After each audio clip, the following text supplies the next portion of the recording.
Hello.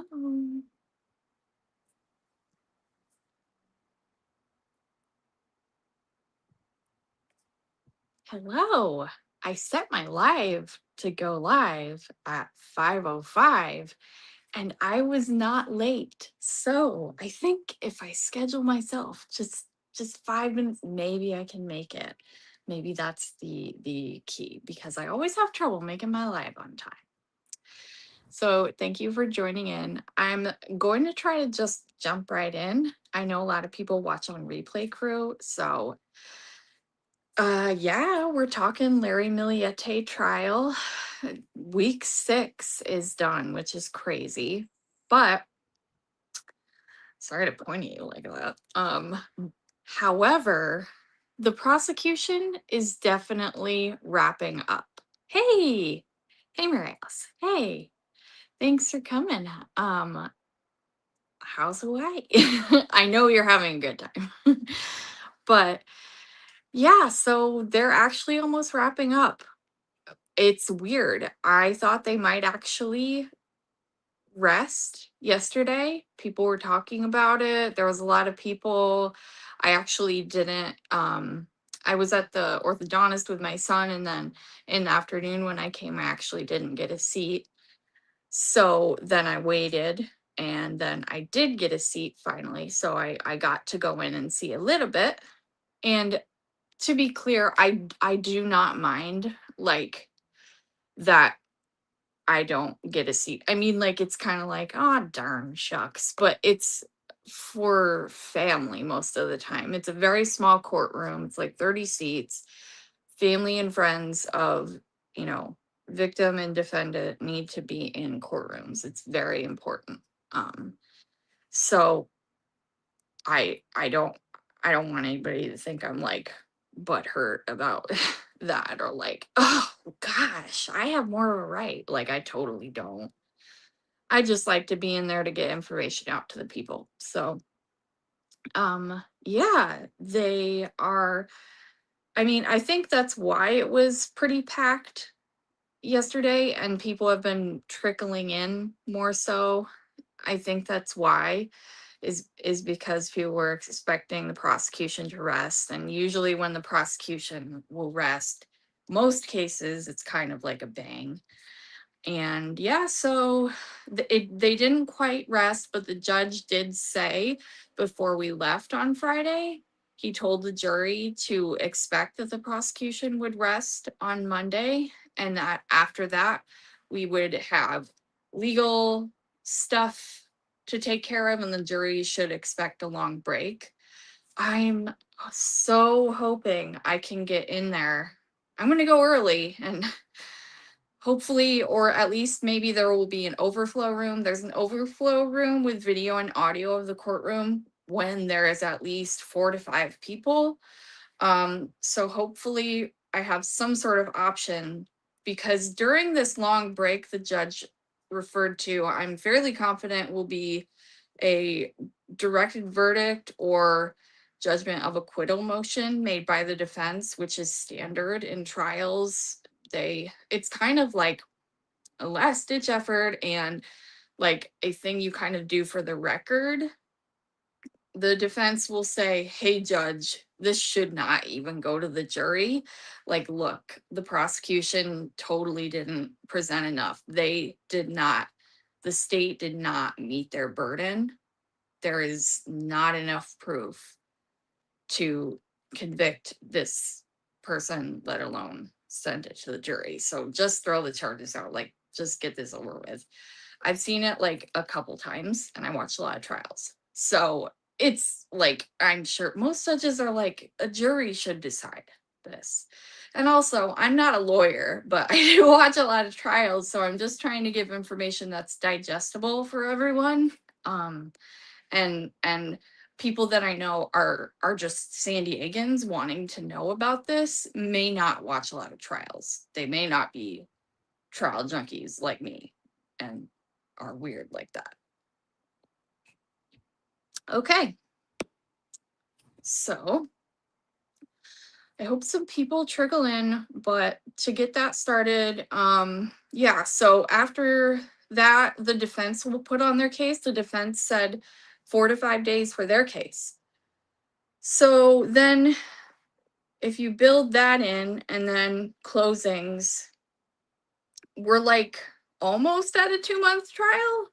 And then maybe, deliberations will be around will be at a 2 month trial about, I'm thinking, which is kind of crazy because they said 3 months. And I don't know if it was just precaution because it's such a big deal. This trial is such a big deal, takes so many court resources. But they said 3 months for this trial. So I kind of thought the prosecution was winding down. It really feels like that. It has been feeling like, how many experts and how many witnesses can you have to talk about a tiny vial and the contents of a tiny vial and the chemicals of the contents of a tiny vial? And then, like, it's just gets to be too much, I think, for the jury. I worry, but I'm glad, because the jury does seem tired, and I would like them to get the case sooner rather than later, and so the case has its best shot. It has, jurors that are involved, engaged, and are absorbing all of everything. So this week we had a lot, but some stuff wasn't that important, and I might like kind of skip over it. I am pulling up my Monday, which I was, oh shoot, it's not. I'm pulling up Monday on Twitter so I can go through it. I like going through and just like reacting to everything that I said. And I'm like, oh yeah, because it kind of gives me cues on what to say. I did go over everything, so I know what's coming up, and I was obviously there, but I just kind of like reacting to my tweets with you, my live minute by minute tweets, which is on at Millete Trial. By the way, gonna plug this. Please like and subscribe. Thank you. All right. I was a little late that day. I had to let some workmen in my house because it's all torn up still. So I don't usually do the fashion suits on here, but notably, Detective Rhodes sits at the prosecution table, and every single day he wears a blue navy suit or a black suit. And I write that down every day, but he's never like worn gray, even. I wonder what he'll wear for closings. All right. So when I got in, I wrote, I don't think I missed much. This witness seems to be just beginning to go through his qualifications in botany, which is a lot. Very experienced botanist. He's an expert who does consulting and presentations. So he works at the Natural History Museum, which is at Balboa Park in San Diego, which is right by Balboa Medical Hospital, which is where Larry worked, which is just crazy to me. Like, that it's like that's how San Diego is, and I don't know. It's not a small town, but sometimes it feels like that. A lot of people with military connections, so it happens. There's another witness that later I apparently lived in Italy at the same time as I, just this small in Naples, Italy. Like, we lived there in the same time period. It's not that many people go there. How weird. All right. So, enough coincidences. This botanist did not have a lot. He was educated, super educated, like very very experienced. He went out and got poison hemlock. He went out and got hairy fleabane for us for examples to see, like this big, like huge chunk of it. like a bouquet almost, because there are little white flowers on hemlock. And the hairy fleabane, they do look similar. They get confused. They can get confused to a lay person, is what all the experts have been saying. And also, they can like grow next to each other. He actually collected these samples near the museum, also. And that was kind of a big point. He showed where he collected these samples, which is, like I said, near Larry's work on like hiking trails. Yeah, it is, Mary. So yeah, that, just like around Balboa Park, there's all these plants, and Larry would have access to it. And also they showed where how prevalent hemlock and hairy fleabane are in San Diego and Chula Vista, where Larry and Maya had their home. So it's really like available. And that's why it would be presumably in a vial in the Millete home. And that's all that's proved. Like, it was in a vial in the Millete home, this hairy fleabane plant. But it had the toxin conium in it. Like, it had it in there. It was found. That chemical was found. Hi, Maggie. I'm sure you answered this long ago. So sorry asking. How come Larry's wearing a mask? Again, when the judge denied it earlier. He's not. He's not wearing a mask again, as far as I know. The I mean, maybe unless he was like feeling sick one day or something and I couldn't see it. But his coworker, friend, boss, Terry Fonville, who we talked about last week, he did wear a mask. He did wear a mask for his entire testimony. So yeah, Larry's not supposed to wear the mask. So I mean, it would have to be a good reason. I don't know. I usually sit behind him. I couldn't have missed it. So yeah, we got pictures and an example of the plants, and also like the stem they talked about. It is blotchy purple, and like it has purple blotches on it. It's an identifying characteristic, and it is significant that the toxin conium or conine, which is the chemical, are found in all parts of the plant, hemlock, but like, especially the stem, it has like some sap, like, and yeah, it's very, very bad. And he used gloves when he was handling it, but he did admit that he didn't when he put it in the like baggie this morning to go to court. He was like, I did handle this hemlock barehanded, but yeah, I would recommend gloves. So I don't know. That was kind of like, so you're saying it's not that deadly though. Like, someone could handle it and be okay because you did. Yeah. Yeah. Thank you everybody for being here. So yeah, he just showed that stuff. It was good to get a whole look at the plants. Oh, actually, the hairy fleabane was found outside of his house. I misspoke earlier, but it was still in the area. So I'm just reading my tweets now. I don't know if there was anything else really significant.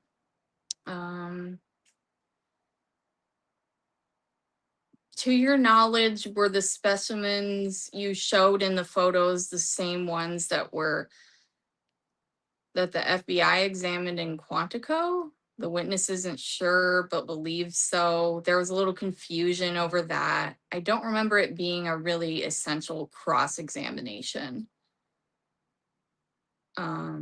He wrote 2 reports, one on hairy fleabane and one on poison hemlock.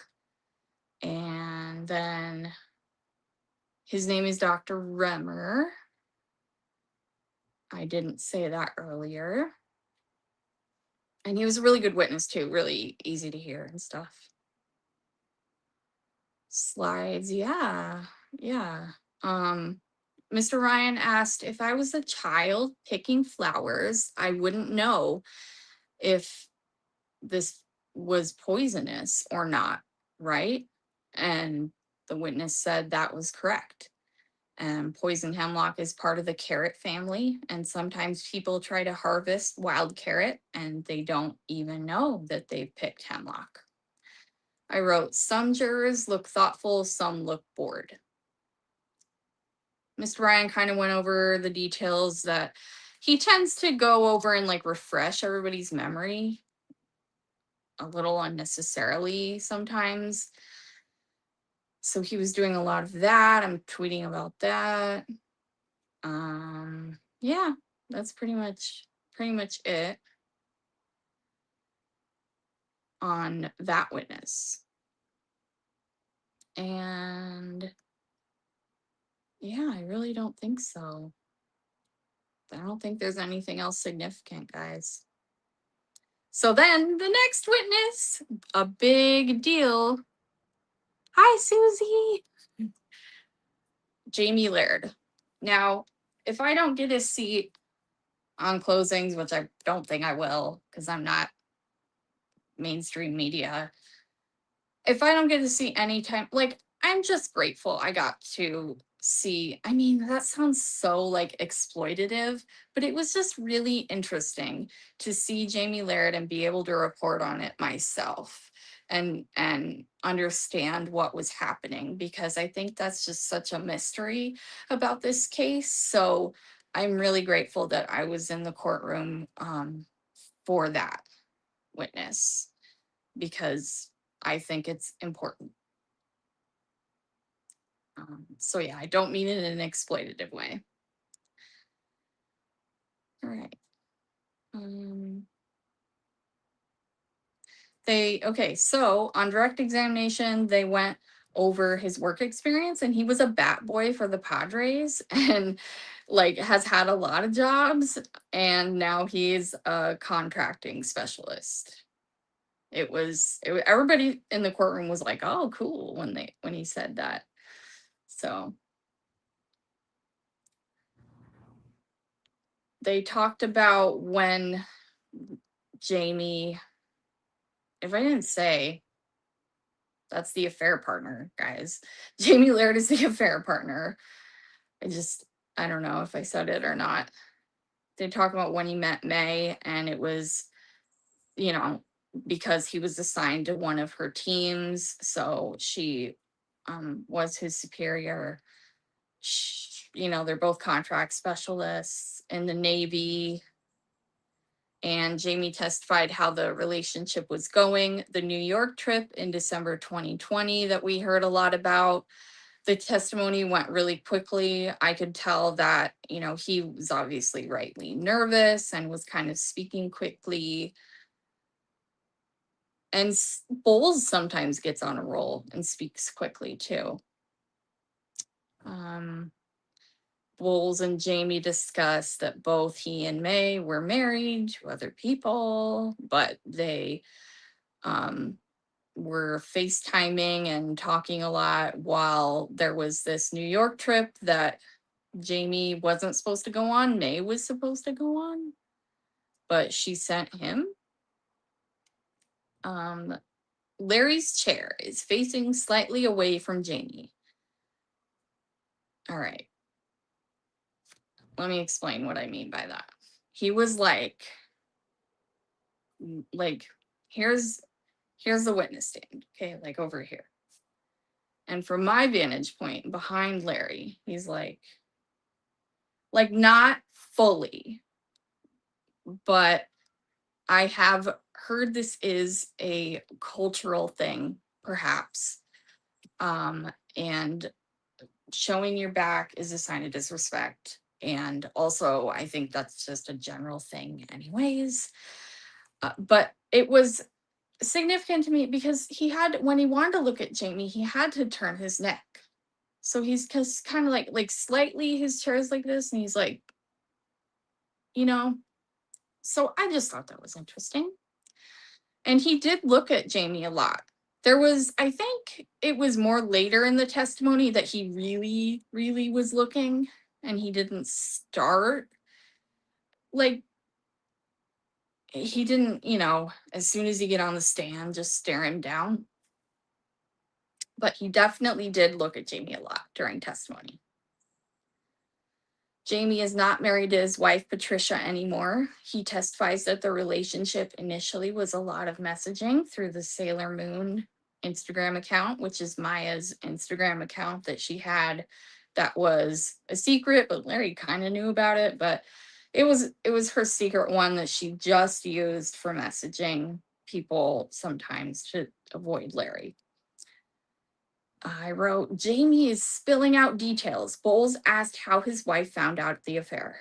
And then he was just kind of like, he just sounded like he was spilling out. He was like, well, my wife saw a message on my lock screen, and she assumed it was May, and then I told her it was another May, and then my mother-in-law started calling all around the work, and that's how that rumor got started, that it was another person, that it was the accusations. And so I didn't get all of the exact quotes on that because he just started like talking a lot. The trial drawings of Jamie, I couldn't picture May being physically attracted to him. Yeah. Yeah. So I'll say that too, because everybody I've talked to about this has kind of asked, like, what does he look like? He's not, he's not a supermodel. He's not someone I would be like, "Mm," he's not, he looks normal. He looks like a normal guy, a normal dad. He does kind of look like the trials, the sketches from the sketch artist, but she made him look older. I feel she's talented, she's a wonderful lady, by the way, but he looked older. He does have glasses, light brown hair, long, a beard. I wonder, because I feel like I saw a picture of him once and he didn't look like that, and I just wonder if that's for the trial so he can like get rid of all that, the beard and the hair after the trial so he's not recognized, or if this was just something that he did like after news broke. Like, did he change his appearance? Like, it just is nothing. It's just a thought, an observation that I had, that maybe like this guy is inadvertently just kind of in the news. Not inadvertently, but like he's involved in this whole big publicity mess, and he didn't like really need to be, probably. And he's got all these allegations and all of this, and he doesn't want to be recognized. So that's just something I'm thinking about. And he just looks normal. And he, I mean, yeah, he's white. He's very white. Like, he's not, he doesn't, the, he's just so normal looking. He wore like a plaid button up, just khakis, and yeah, that's what it was. The vibe, he seemed nervous but strong. Yeah, white, very white. Yeah. Yeah. I hope that doesn't come off wrong. Okay. Jamie goes over the same details about the meeting at work. It's hard to hear him. He testifies that he was really nervous during that meeting. So this is the meeting with like Maya and Maya's boss and Larry, and they were all in the office at work. And actually, I don't remember. I I don't know if he's still working at the same place. They didn't go into that too much, but he is still a Navy contract specialist. That is pretty significant, but I don't know if it's the same office or whatever command. Um, Gosh, I got distracted. Jeez, Mary Alice, jeez. Did they ask him, do you see Larry in court? Yeah, they did. I'll get to that later in my tweets. All right, all right. Focus, Maggie. Stop looking at the chat with your friends. Okay. Um, yeah, he was nervous. It was that meeting after his wife or his mother-in-law called around and made the accusation about the affair, and they, denied the affair at the time. What were your feelings for May at the time? Bowles asks. So it had already been romantic, and it was kind of a newlywed feeling. Then it became more of a deeper love. I wrote a lot of notes. So then I had to go through those and tweet those later because I was just typing. It was really, really fast. Um, okay, so Bowles asked, were you in love with her? And he said, yes. Is this hard to talk about? Yes. You confided in each other about your spouses? Yes. We talked about each other's lives and our problems. We were romantic frequently. But would you consider that you had a deep friendship? And he said, yes. When he was asked, were you in love with her? Larry was staring him down at that point. He was looking directly at him. Thanks, Mary Alice. Thank you. So it kind of went fast. It seemed like Bowles was kind of rushing through it. I'm gonna say when Jamie uses the word romantic, I took that to mean sexual.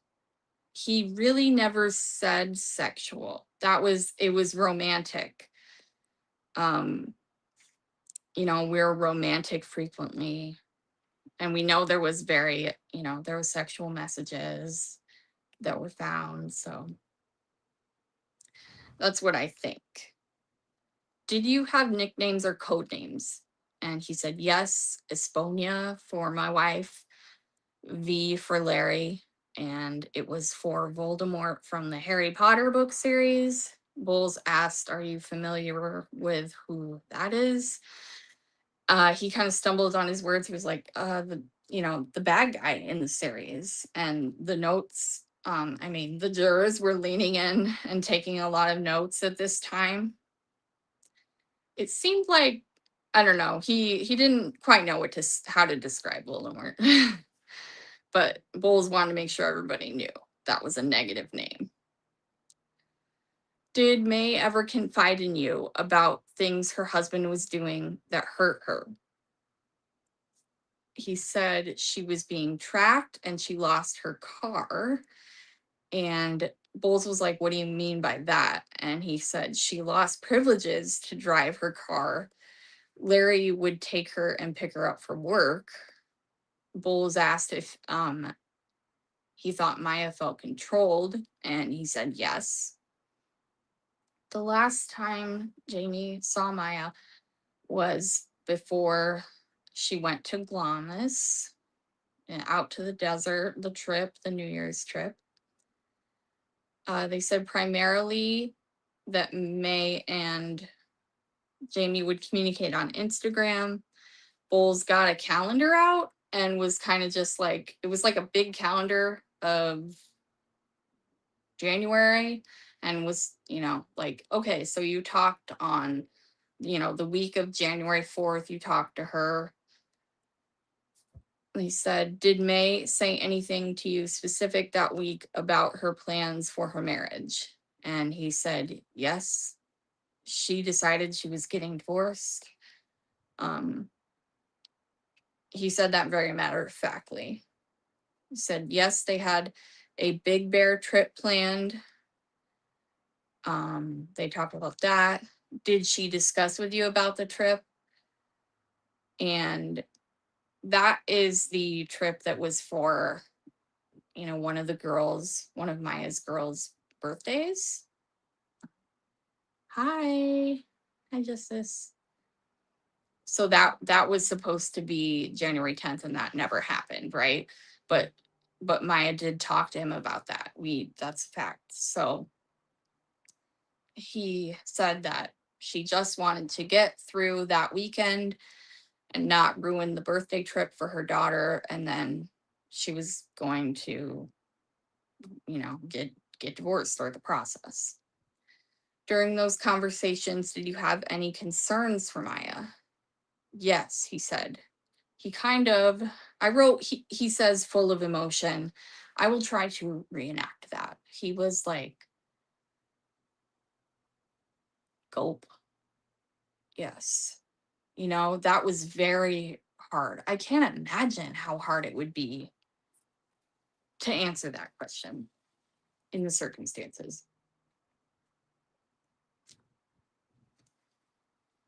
I hadn't seen that level of desperation before and control. I told her to be careful, and she would always say, "Don't worry about me.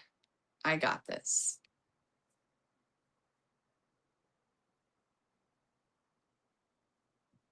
It just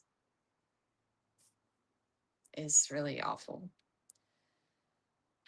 But basically, Jamie was stressing that he was really like blown away by how desperate Larry was, in his opinion, and what Maya told him was happening. Then they talked about Bowles, obviously, talked about how Maya had plans. She mentioned staying at a friend's condo in Point Loma. That's what she was going to do when she separated from Larry for the divorce. I At this point, it's like the information is out, right? And we've met this guy now. That's kind of the vibe in the courtroom. It's like, okay, so that's what happened then with Jamie. He was honest. It seemed, right. It's like he's told us the facts. That's the point in the testimony. I mean, it seems like it's like winding down, and the jurors stopped watching Jamie. It's like maybe they had a read on him, in my opinion, and they started watching Larry. Several of them did. Obviously, this is just my observations and opinions. Larry is staring down Jamie. I wrote that. And then the other thing that they had to talk about of the week of January 4th was that Jamie's wife was due with their baby that week. And Bowles asked, "Did you receive a phone call from your wife on January 5th?" And he said yes, that she was saying Larry had called her. Can you describe the nature of the phone call? Larry was asking Jamie's wife about the nature of the affair, and he was really trying to just confirm it and get information. And then Jamie said he got in a short text exchange with Larry. He told Larry to stop. He said, "I can't have this. My wife's due this week and she's crying on the couch." And then Bowles asked, "Did you have further communication throughout the week?"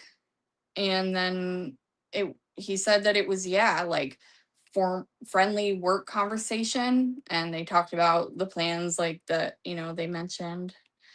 And that was it.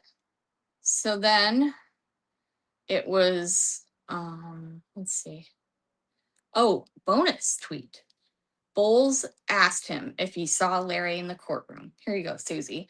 He identifies Larry. He's like, "Yes, I see him. He's over there in the, whatever sweater."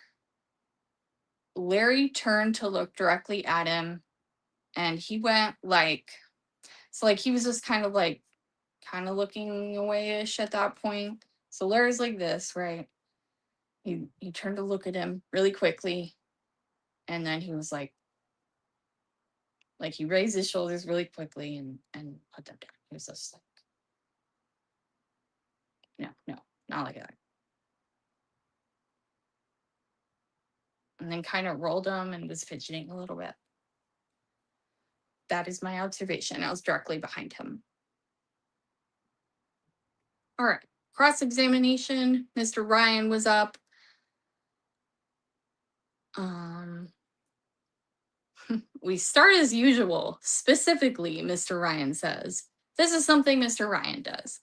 Look, I think he's a great attorney, but he says specifically way too much. He's always like, okay, and so on direct examination, specifically, you were answering questions about not being forthcoming to the police, right? And then he would be like, yeah. And then he would say, and specifically, you said this and this. Exactly like that for every witness cross examination he does. He kind of refreshes, rehashes the important stuff he wants to highlight and talk about that we just heard. And he says specifically. And I know that some people are counting how many times he says specifically. Okay. So Mr. Ryan goes, you weren't just unfaithful in those two investigations, you were untruthful in every interaction in this case. By two investigations, he means the like NCIS. I think it was NCIS, right? Like the IA. They keep saying IA, the IA investigation at work. So he denied the affair then, and he also initially denied the affair when Maya went missing. And he answered, I may have held back. And Mr. Ryan goes, you lied. And he says, yes. He says, you were lying to your wife at the time. You were lying to your workplace. You were lying to your family. You were lying to your wife's family. And Jamie said yes to all those things very quickly, never hesitated. You lied about your relationship with Maya in 2020 and 2021. Yes. Mr. Ryan said the first time you actually met her was your interview. And he was like, I don't know. That sounds correct. Mr. Ryan said she was your division head. She was in charge of your team and other teams as well. He said, yes. He said, and specifically, you talked about a trip in December in New York. Yes. And specifically, you said May changed her plans so that you actually took her place. Yes. You gave her your cell phone number and you texted and you FaceTimed. Yes. And is it true that your anniversary with May is January 7th? And he was like, I don't know. I don't, maybe, I don't recall. To the defense, that's very significant because that's when May disappeared. So, it my opinion is it came off very honest and forthcoming. Yeah, internal affairs, yeah. So, yeah, thank you, chat. It kind of didn't land. And so then I wrote refreshing memory now. Bowles is objecting to how Ryan asked questions. She was making it difficult, on cross, objecting when she could. Mr. Ryan said, reviewing your Instagram regarding your anniversary, after reviewing your Instagram messages regarding your anniversary, is your memory refreshed? And he said yes. And he said, "Is that your anniversary? January 7th?" And he just said, "Yes." So he said, specifically, that was the date your relationship turned physical. You turned physical in May's office. And he didn't hesitate. He said yes. Um, and then he said, "So the prosecutor never recalled that fact to you, that your anniversary was January 7th?" And he said no. He said, "In your interview with Detective Vicente, you said that it was just accusations." "Yes." "Then you said it hadn't been till June." Yeah, yeah. So what I mean by that is, with Detective Vicente, they apparently had like a 6-minute phone call, and he he just said that it was just accusations. He didn't fess up, but he fesses up to not fessing up right here. And then he said, then in the next interview, you said you hadn't been with May since June. And he says yes. Then Mr. Ryan says, "And then you told police you hadn't talked to her recently." Yes. "And was the next interview May 19th, 2021? He says yes. "And you never reached out to correct the record before then?" And he says correct. He says, "You were texting with May?" Yes. "Originally, you said you talked on Instagram?" "Well, we moved to Instagram." Then there was objections, and then they had to move to a new question. A quarter in a jar for every time Ryan says specifically would be funny, but fun way to raise money. That's true. Okay. So then there was a lot of things that Jamie didn't remember, and Mr. Ryan had to show him, like with Genesis, he had to show him video to refresh his memory, video of the interviews. And um, there's no video of the first one or recording that I'm aware of. They didn't rely on that, but the second interview in May, there was video, and we didn't get to see it. They just refreshed the witness's memory. You were asked about your communication in that May interview. At one point, the judge was like, "Okay, excuse me, Mr. Ryan. I just want to make sure. Just then, were you saying May as in the month and not the name May?" And people kind of like laughed lightly, and he was like, "Yes, Your Honor." And he was like, I just want to make sure you meant May the month." I think it was that question, but I don't think I had time to write that down.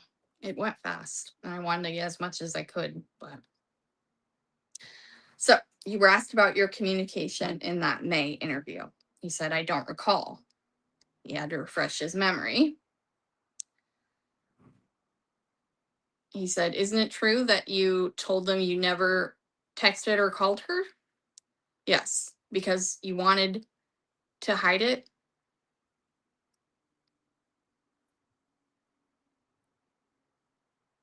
What did I write here?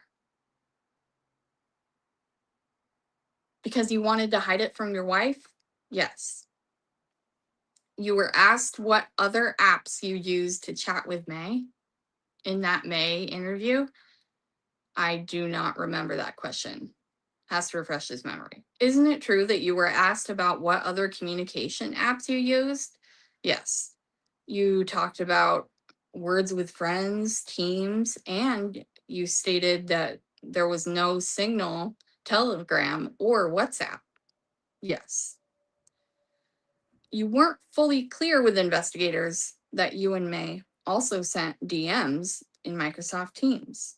Yes. You also didn't tell them about the message on January 6th where you talked with May about deleting all of your team's messages.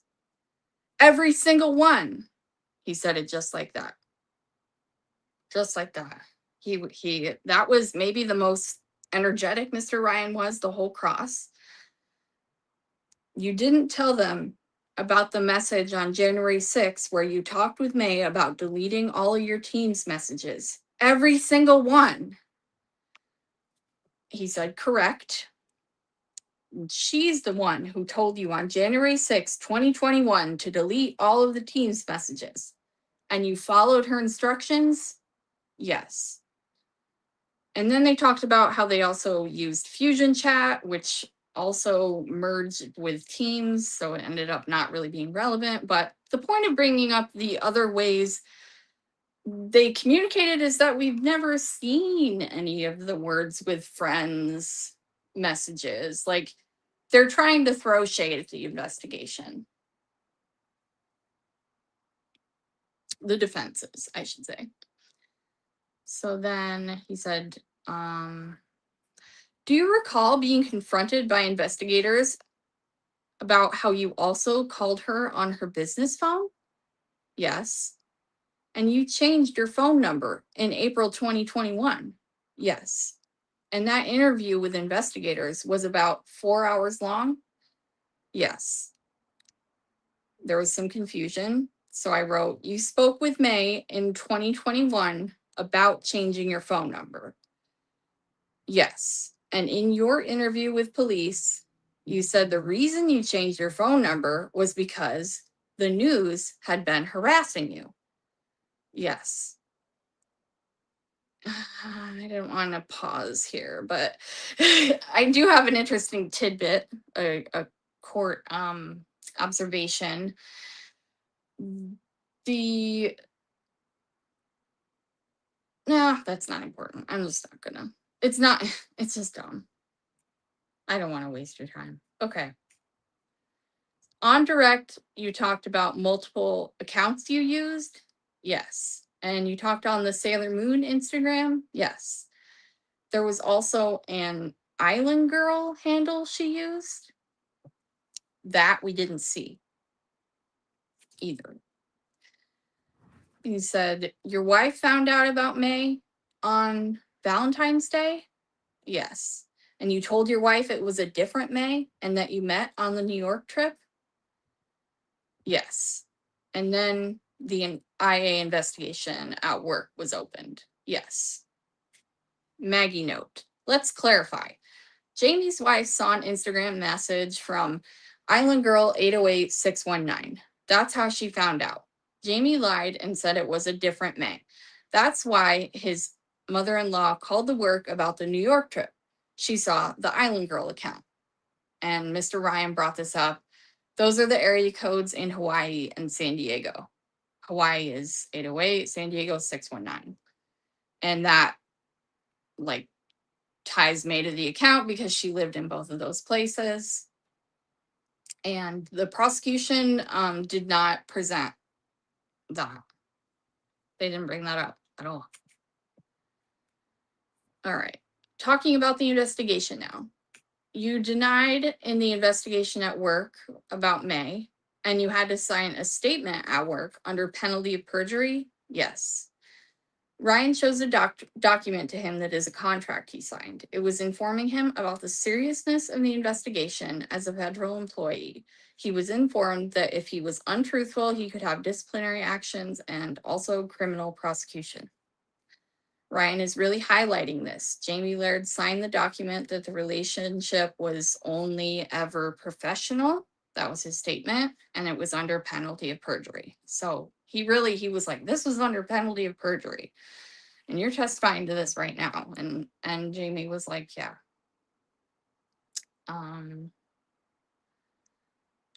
Then we refreshed the memory about an interview with Detective Grindley, which is like the digital guy. He's been testifying a lot about the accounts and emails. Jury is leaning in to see what Jamie's face looks like as he watches the interview on the laptop. Let me explain. Mr. Ryan, when he refreshes the witness's memory, has a laptop with wired earbuds that he cues up a video. Sometimes it takes a little bit. And he walks over to the witness stand and then he gives him the laptop to listen to and watch. And he did that with Genesis too, just so you have a clear picture. And the jury is like over here. So here's the witness stand, and the jury's like over here.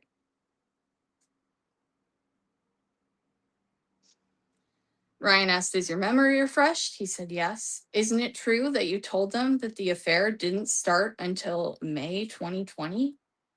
You even told them that nothing sexual was going on? And that's different from what you said in January initially?" "Yes." "On direct, you talked about the meeting in Sop's office, the boss, how it was a misunderstanding about the New York trip and you wanted to protect everyone involved, and that's the reason you said what you said?" He said, "Yes." "You thought that was protecting everyone involved?" "Yes." I try to say it like they say it. Thank you, Mary Alice. You were asked in that interview with police in May 2021 if you loved May. Yes. And you said it was a love like family. Sometimes it felt more fun to say, so you said it.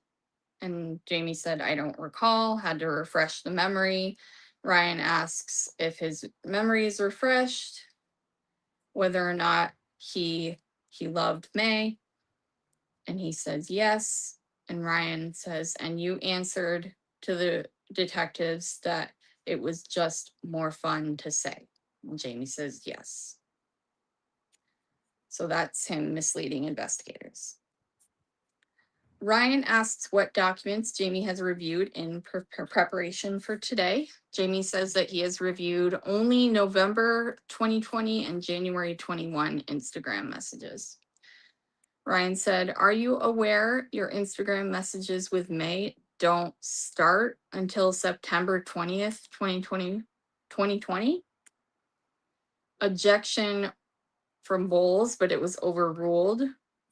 Jamie said, "No, I wasn't aware of that." Ryan asked, "Where are they then?" Objection, it was sustained. So then we launch right into, because he's referring to the messages that they have, right?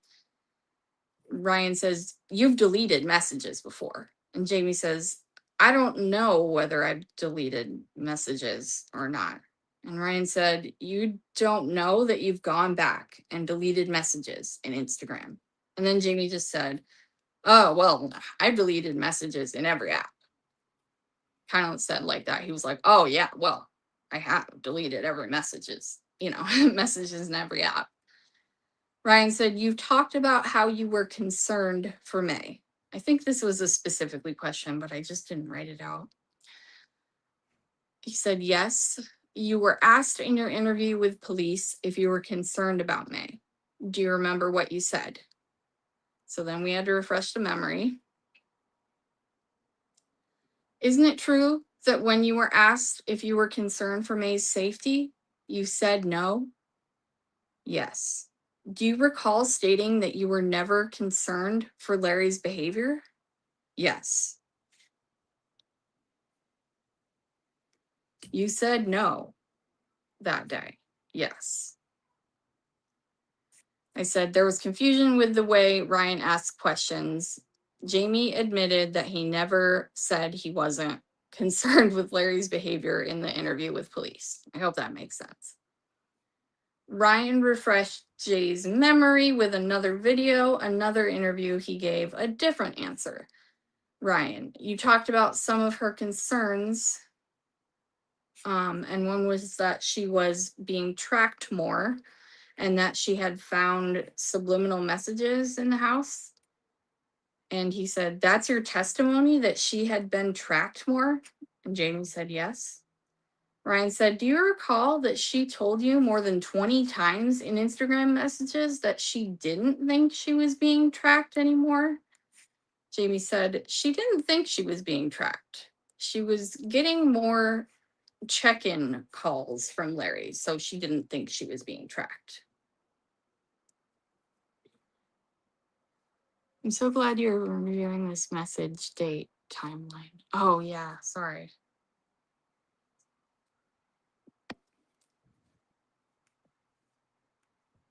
Jamie's memory is refreshed with another message set of messages from November 3rd, 2020. I said the jury is yawning and looking bored. He said, Ryan said, isn't it true that May told you she hadn't been tracked for a while in this message? And Jamie says, yes. Ryan says, isn't it true that she also told you that in September? And he says, I don't know. He refreshes his memory again. And he says that, it's true. You were concerned about her being tracked because you didn't want to get caught. Yes. Because you were also being tracked by your wife. Yes. So then we talked about the few times that they met up in the parking lot for lunch, and also that one time at Walmart that Maya went to Walmart without her phone, and also Maya went to Dr. Funk without her phone. I believe that's her therapist's name. I don't remember. Jamie agreed to most questions asked by Ryan. So he just that's a lot of his testimony. Yeah, 9 people, woo! I get more if I put it on Twitter, but I just prefer it to be on YouTube. Okay. That's weird. I wrote Ray. So he said, originally you told officers that you were just meeting in the car. Yes. However, later you informed the officers that you would also meet up at hotels. Yes.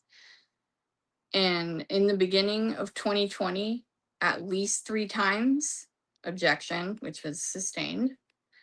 Ryan said, investigators had to show you a hotel receipt to get you to admit that, right? He says, yes. And then there was a bunch of objections. They were getting sustained and we went to break. Then there was something for the record because Ryan wanted to talk about certain things and Bowles was saying they're improper impeachment. She said he's not on trial for having an affair. And the judge was saying that Ryan can use his time going through every incremental thing that Jamie wasn't completely honest about in interviews, but eventually there are diminishing returns. He said, I'm just thinking out loud. You have a witness that said I lied, and usually you don't have that. So he was basically saying that Ryan, bringing up every single thing that he lied could be cumulative, but we weren't there yet at the time. And that was Bowles' argument too, was that it was just getting to be too much, too many things that he lied about. But Ryan thought they were important. So then there was something that he asked and the judge said it was okay to ask about. Ryan said, you talked about the last time you communicated with May, which was January 7th, 2021. He says, yes. And you couldn't message her back because you were at the hospital where your wife was giving birth. Correct. You said on direct you didn't know when you told your wife about the affair and the Instagram messages.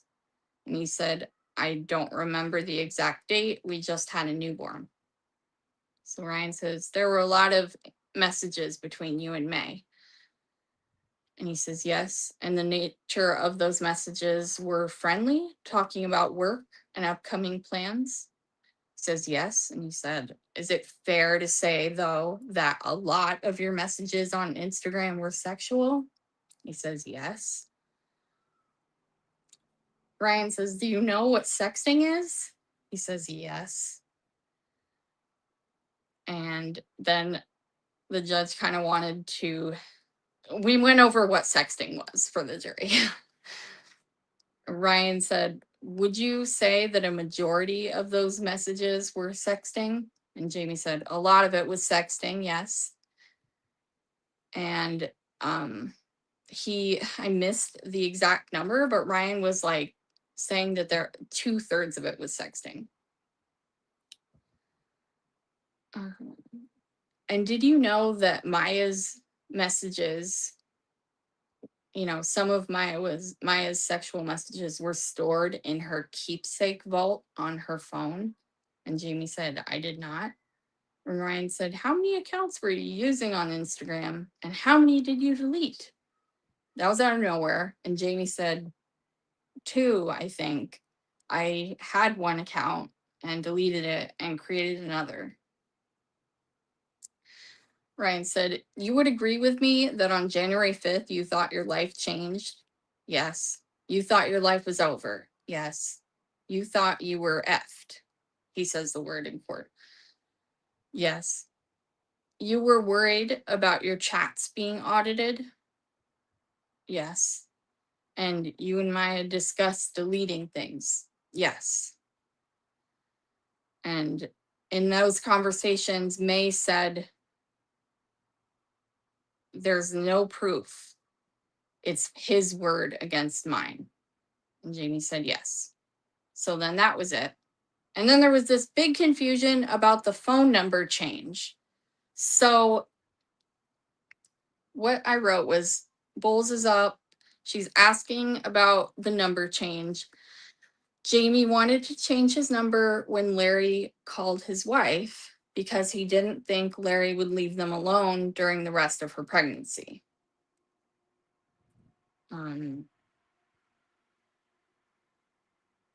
Does that make sense? Does that make sense? There was multiple reasons Jamie said that he changed his number. So that's significant, and we don't really know. It was not very clear to me. I don't think they did a good job of clearing it up, honestly. So I'm just reading what I wrote. And then there was a sidebar, a really long sidebar, because Bowles wanted a letter to be read out loud. I did not get it. We have seen this letter before, and I didn't get it all then. I didn't get it all when when Jamie read it, but it is the high pretty, high beautiful, high gorgeous letter that was like shown on one slide next to it, and that has like messy handwriting. But then there's like another letter that is like really meticulous block letters. And I don't think at the time they clarified. They just showed that those were in May's room. So I personally think Bowles planned this to read after Cross, because she ended with this. So I'll just read what I have. Hi pretty, hi beautiful, hi gorgeous. It's from Jamie to Maya.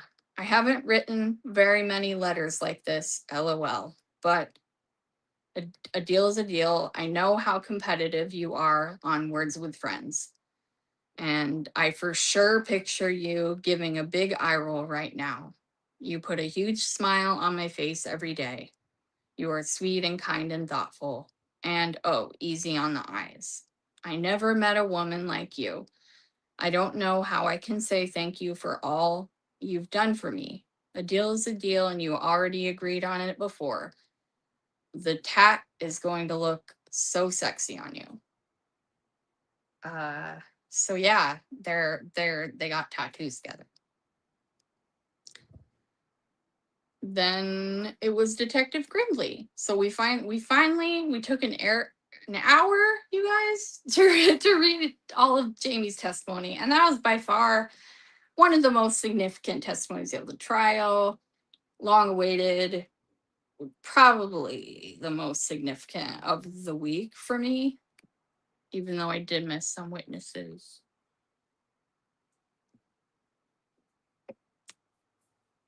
Oh yeah. Yeah, I'm pretty sure the child was born on January 7th.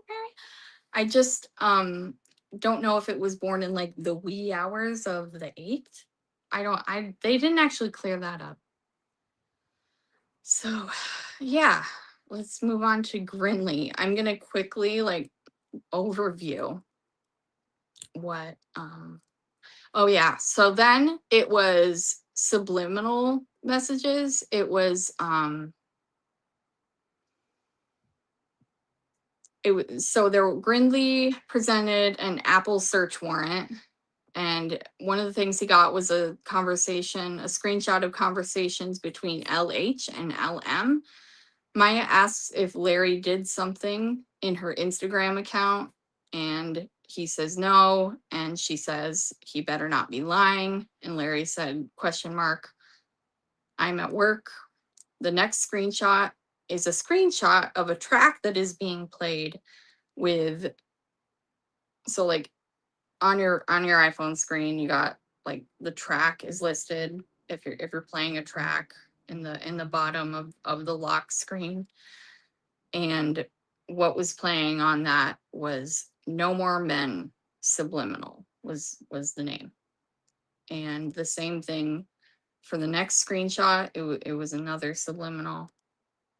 The next screenshot is the same day, August or not, excuse me, October 21st, 2020. And it was a screenshot of my library, which was a bunch of subliminals. Some of them were called silent No More Men subliminal. Then there was a photo of speakers that were like kind of haphazardly hung in like over what is it called, the canopy part of a bed. Like there was just like a hanging like speaker with a wire. Hello. Hi, Maggie and friends. Thank you so much for your awesome coverage. Hi. Thanks for coming. Okay. Let me get back on it. Thank you guys for being here, by the way.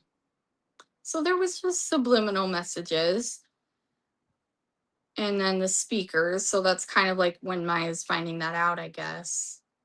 And she also thinks that something happened with her Instagram, which it did. We'll find out later. The next photo is the Millete family standing next to Maya's new Jeep in the desert. I don't know why they showed that. The next photo was of Larry Millete on New Year's Day with the youngest Millete child. Bowles asks what Grindley thought was significant, and Mr. Ryan kept objecting. And so Bowles had to be like, okay, like what made you, you know, find this like significant? I don't remember the exact question, but it was like an improper opinion of what Maya was thinking. And so he couldn't really say much. Next up are photos of the patched over door taken on January 6, 2021, the infamous door. The next one is a photo of a duffel bag in a vehicle, and it's from January 7th, 2021. The next slide is iOS store transactions from these apps. Call Recorder app, record my calls. Real Subliminal, Fiverr, we know why Larry had that. Binance, LDT, which is cryptocurrency. WhatsApp. Next is audios that Larry purchased on the store. So one of them was Blessed Family Life, Love Your Husband and Children, Millete Family 1 through 4. So 1, 2, 3, and 4. And those were all on the album, Millete Family. And then another one called My Husband Larry. So my theory on this is that Larry had like custom subliminals made. So then it was 4:30 and the judge was like, Miss Bowles, and she's like, I know, this is the last slide, Your Honor. And he was like, okay, you're being timed. And then she literally asked like one more question, and at 4:31 we got we got out. All right, next day. Let's do it. Ugh, okay. Sorry, I'm scrolling. This was day 22, right? Right? Or did I not go Tuesday? Oh, I didn't go Tuesday. Did I not write about that? Did I not write about that? Oh no. Well, I'm just going to skip it then. I totally had notes and I don't know where they are. So sorry about that. Okay. So on day 22, which I'm thinking was Wednesday. All right.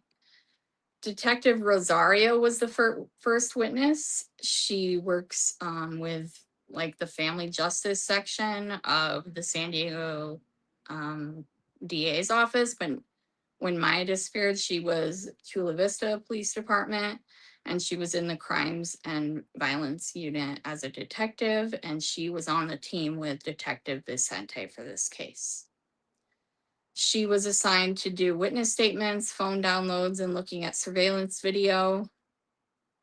Then basically the most important part of this, she just kind of goes over, I think this is more chain of custody sort of stuff. Bowles wants to make sure that every I is dotted, every T is crossed, and there's no like thing that's not explained well. And yeah. Yeah, I was in the overflow. I was not in the overflow room, but there was an overflow room that I had to go to later. There was an issue with the overflow room though. Judge Camarena, he had the biggest smile ever. He was like, I just realized I forgot the password because it's a different account than my normal one. It's specifically for the overflow room. So then he had to get some help. So it was a bit of delay. Yeah, I'm pretty sure we've gone over all this with Vicente anyways, but we talked about surveillance video. There was, not really a lot of significance, except they talked about the experiment that oh hi. Hey guys, thanks for coming. I'm like, my voice is getting so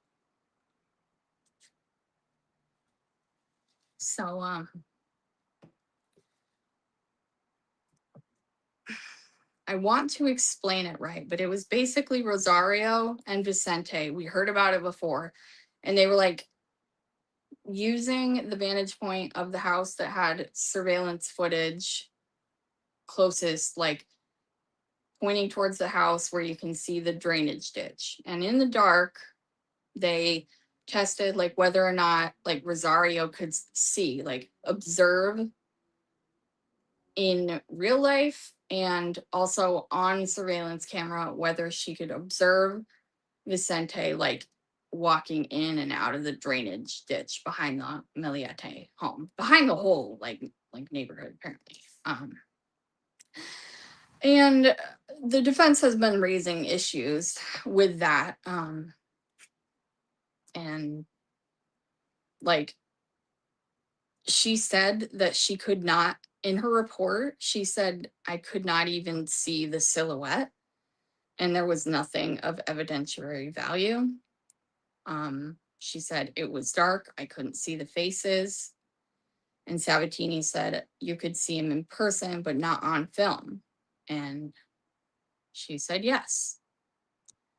Then Sabatini brought up that May's credit cards would reach as high as $7,500 a month, and they talked about some finance stuff that Rosario like had collected. I'm just going over the whole testimony. The balance in the Barclays savings account was usually around $1,000, and the jurors were taking lots of notes at this time. I think when we talk numbers, and even like exhibit numbers, the jurors that are note takers, and even some that aren't, they take note of that stuff to keep track, and I think that is awesome. So then we had Courtney Nixon.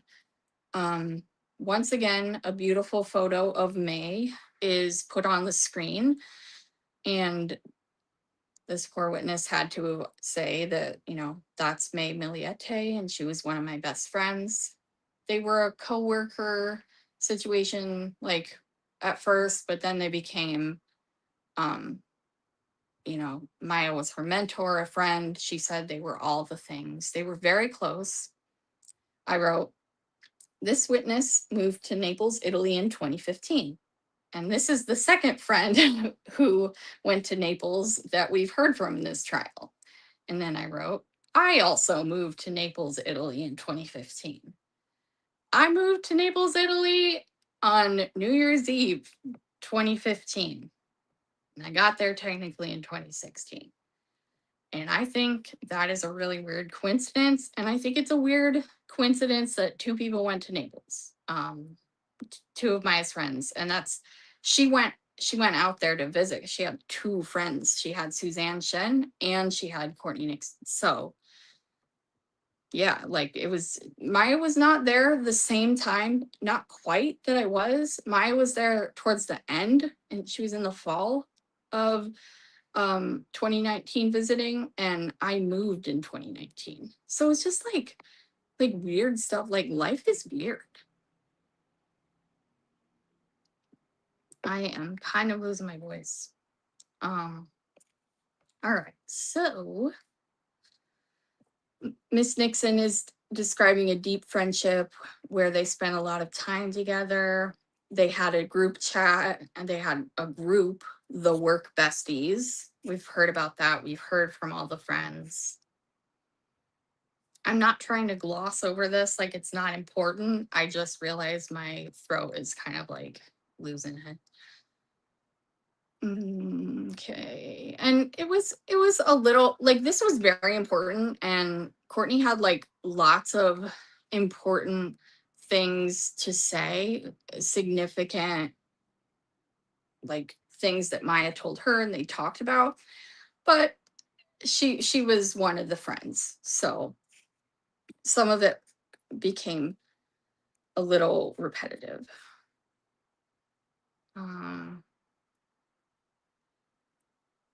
Oh yeah.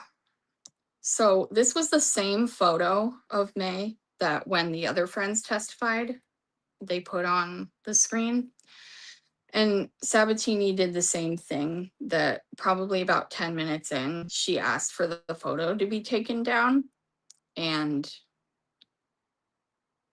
I understand why she's doing that, is because she doesn't want the jury just like looking at that and being sad like the whole time. I don't think like they would necessarily, but I think there's a risk of that. And the judge said to take it down. And I think that's like understandable, because you have to think legally if that's like prejudicial, but I, especially the way Miss Sabatini says it, she's like, objection, Your Honor, can we take this photo down? I kind of saw someone in the jury like kind of like grimace. They kind of like shot her some looks. I don't think it went over well. I think it, goes over as well as a lead balloon or whatever that saying is. Like I don't think it is a good look for Sabatini, but also I don't think she's actively trying to say it in that tone. She just is very expressive and um very like transparent, and like she just says things the way she says them, and doesn't she's genuine. Like she's actually like genuine. It doesn't seem like she tries to control the way she says stuff, and the things she does. Like she rolls her eyes sometimes during court. And I think she's just like real. I'm sorry if that bothers like anybody. I think that she she's just like she is who she is. And I don't think she was trying to sound rude, but I don't think she was trying actively to not sound rude or to be sensitive either, which is a mistake in my opinion. Um, so yeah, basically in 2020 is when Maya first like actually, because she was private, she didn't really talk about her marriage before, but in 2020 she did start discussing her marriage with Courtney. And Maya said that she had feelings of not being able to have any privacy, to be alone. She wasn't feeling as confident in the marriage. She said that they were married for a long time and the thought of not being in the marriage was new. Facebook Messenger was the primary method of communication for them, but Courtney became blocked. And so the two had to switch to Instagram in order to talk, which that's what in the last witness we were talking about. If he did something to her Instagram, he got on and was talking to Courtney as Maya. And so then Bowles makes sure that it's just like there's no fight that you had with May prior to getting blocked, right? And she's like, no. So there was nothing to trigger the block. So then we go into some Facebook messages. I'm going to try to find the best ones. They usually, Courtney starts the conversation with, hey, hey, I noticed, which when you think about is just like, I don't know. It's just kind of sad when you really start to think about this. Like, I don't know. And yes, this witness like did get emotional, and was a good witness and seemed very genuine. I think she was a strong witness for the prosecution. I do. Um, Maya said, I feel like I've already crossed that threshold where I can't go back to where I was. I can't go back to how I was. The witness says Maya's overall feelings were guilt. She says that all Courtney was trying to do was be a supportive friend and validate her feelings. Like Maya would say stuff and she wasn't like, OMG, you should leave Larry. Like that's not what the messages were. They were more like, that's not fair to you. You shouldn't have to feel like this. But when Larry saw those messages, which yeah, he monitored those messages. Larry didn't like that. He felt that that was encouraging Maya to leave, which in some of the messages, eventually she does, because Maya eventually does get to a decision. It's not like Courtney was saying, oh, you need to leave him, or pushing her. We saw a lot of messages. It was more like she was just supporting and validating Maya's thoughts and feelings, and like her decisions as well. She was kind of like, yes, you can't live like that, and you have to think about, what's best for the kids. Is it best for them to see, this like the way it is? It really just, if you would think of someone being a supportive friend, but not pushing you any direction, not pushing their views on you. That's what Courtney was. So I'm going to try to find the best things, or not best, but like most significant things. Um, a lot of time Maya talks about guilt about the kids. She says sometimes suffering feels like the best choice. Um, Courtney said she was overall just confused in what she wanted to do because she wanted to stay in the house with the kids and be with the kids, but she was really unhappy in her situation and she didn't want to leave the kids and not have them with her. That's significant for the prosecution that, Maya wouldn't just leave them. Courtney said, go with what you feel is best. You have a sound mind and know what's bad for your for your family, and you know, what's good and bad. And May said, it hurts so bad. When I think of the kids, I just can't even breathe. Um, let's see some more. Oh yeah, I got really sad. Like during COVID, they had to obviously May and the office like went to telework like so many people, right? And she became so much more isolated. I think the prosecution has done a really good job of showing that, like he blocked Courtney, right? Like he was trying to keep May away from things. He was, I think that's evidence of trying to isolate someone, right? And then May got really a lot more isolated during COVID, and she starts to get darker. And this is Courtney's in Naples, um, and she says, "However you need me, I'm here." May says, "I miss you guys so much, but I'm coping." And Courtney says, "You don't have to just cope, you know." Um, May said, "I need to just get away." Um, May says that she confronted Larry about the blocking of Courtney, and that was a whole big fight she talks about.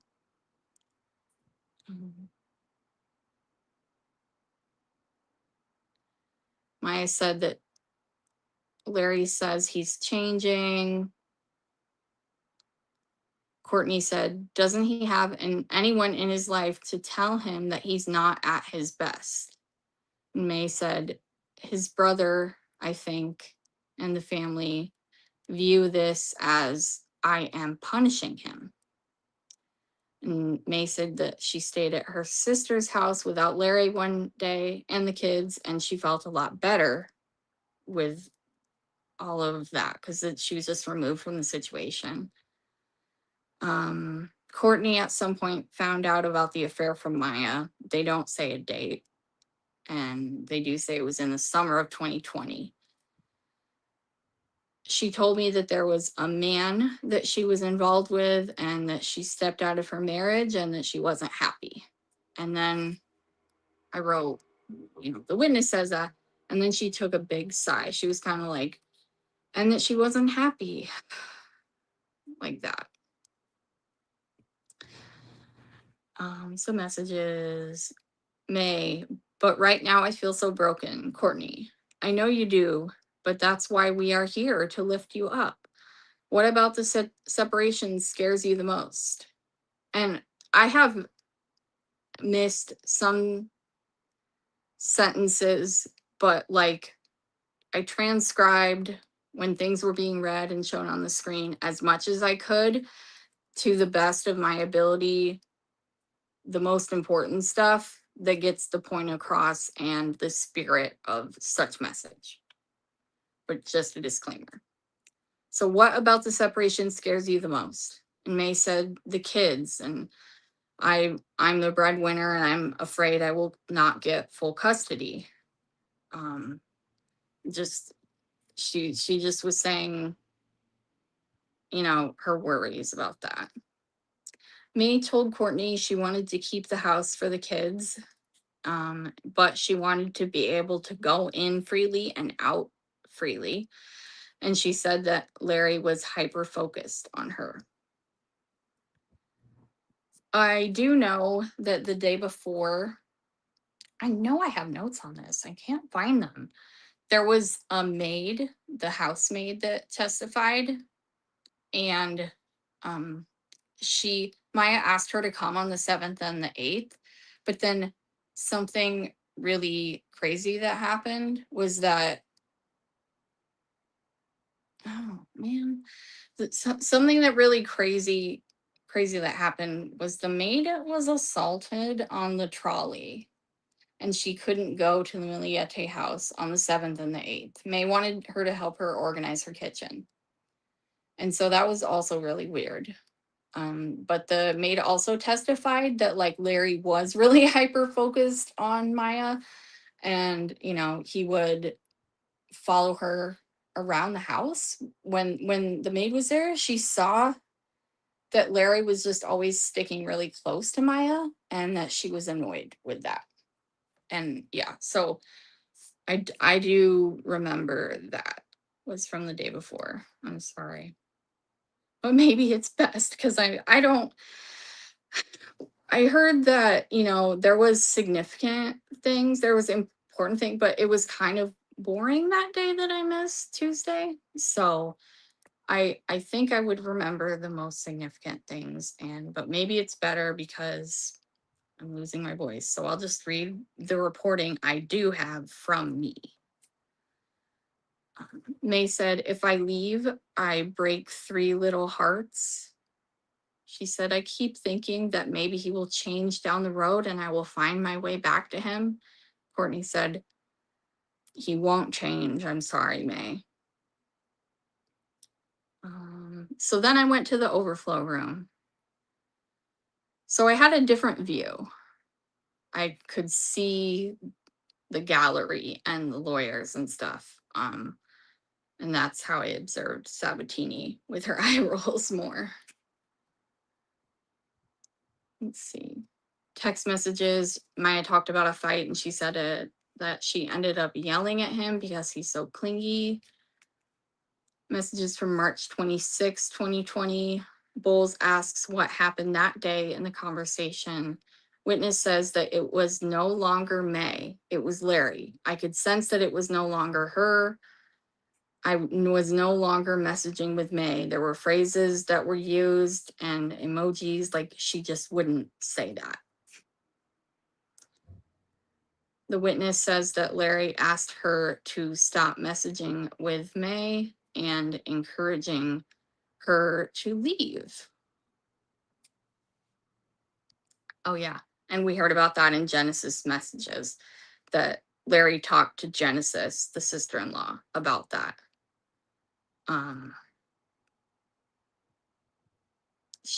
He was upset that he viewed it as Courtney encouraging Maya to leave. So from my view of what I saw for the messages in court, she was really, I think, trying to be a supportive friend and support Maya's decisions. So that's just my opinion. Okay, that's just my opinion from what I saw. I'm trying to give you my opinions and observations. But Larry had a different opinion. Okay. So then Maya's account message, he said, hi, Court, this is Larry. May and I are working things out.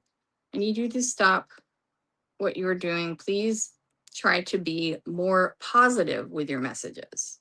So he was like requesting her, like, to be positive about the marriage and not ending the marriage. Courtney said, Larry, I am trying to be a good friend, but it is kind of impossible because I am blocked on the other account and I speak with her in, confidence. Just like I respect your marriage, please respect the confines of my relationship with Maya. That's all she said. A day later, Courtney said, "Hey, May, I hope all is well with you in San Diego, and I hope you're well and safe." And May said, "I'm okay. Thank you." April 4th. So we know what, the big germ was happening. Maya said, "Hey, Court, how are you? I'm here in my room. I'm isolated because I felt a tickle in my throat and a little stuffy nose. I think it was because I was out walking today. I don't think I'm sick." And Courtney said, "Are you going to self-isolate? Did you ever get my work emails?" Maya said, "Yes, I got your emails. On top of having to police everybody else's work, Larry and I had our first counselor appointment, but I think it's helping. I think he's finally got him talking and listening." The witness describes a lot of challenges May faced with her job and being a mom. So then like they teleworked, but then she had to go into the office and she was just like trying to take care of the kids, but she still had to work. So Maya was very overwhelmed. She says, I don't know what I want. Larry is trying, but we do have setbacks that I don't know what to do with." And then Courtney testified that they felt like they were being watched in the work besties group, so they weren't really talking like on that group chat the same way because they just felt like it was being monitored, but they didn't want to delete May.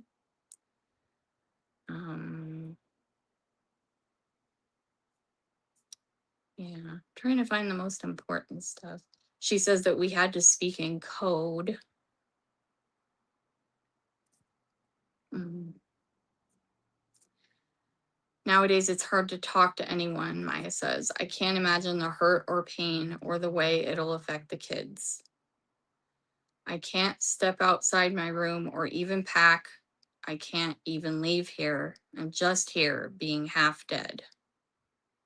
She's considering leaving, like going to her brother's at that time. And yeah, so then they felt like they were really the work besties felt like they were really being monitored. And then she went to her brother's house and she said, "I'm focusing on trying to be happy and not having anxiety every day. But he can't be helped. He's still texting me and calling me and showing up at work. I think he's trying, but he's doing it all wrong. The more space he gives me, the happier I am. And he just doesn't get that. I try to look at him, but it is hard to feel anything for him. I try to feel in love with him, but it's hard to feel anything for him. I just feel numb, except wanting to co-parent." In another conversation, May said that Larry was always so calculated.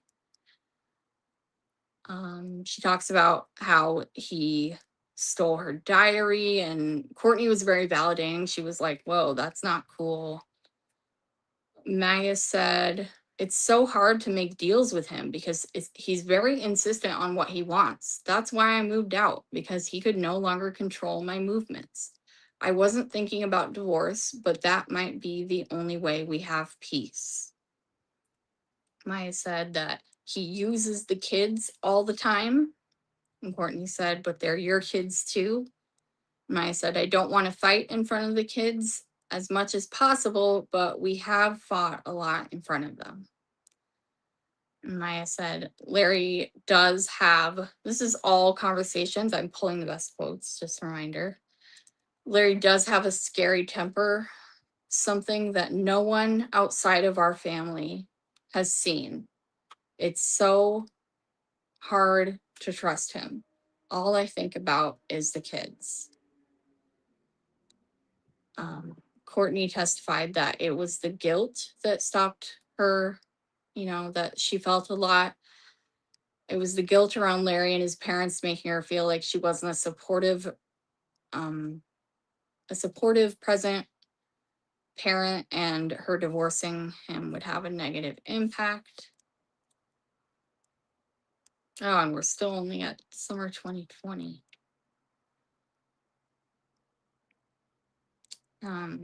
She had a lot. She was also a very valuable witness. Like, I think we've gotten the point here that it was pretty intense here what Maya spoke about.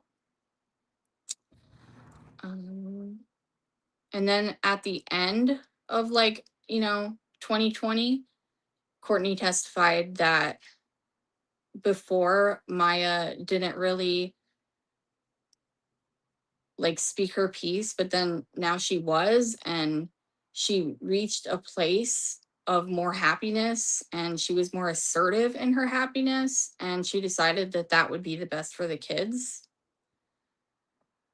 There was a conversation that was happening, and I didn't get it all, but Courtney testified that Larry was forcing Maya to do things that she wasn't comfortable with doing, and that Larry was controlling.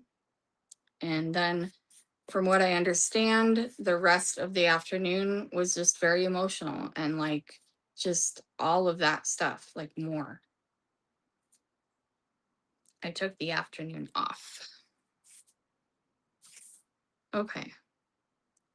I am pulling up my thread from yesterday. There was Maya's therapist that I didn't see, and he the same sentiments, right? But this time it's a professional saying it. Oh, you know what? I think I did it. Maybe I can find those notes. Here we go. Um, uh, no, I don't see those notes in that folder either. Okay. I'm the odd one out for today. Okay, so breaking news. I have a newsletter. I know that people struggle with X, Twitter, and I thought it would just be valuable, even though it's late in the trial now, to start a newsletter where I have posts every day that is a download of all my tweets from the day.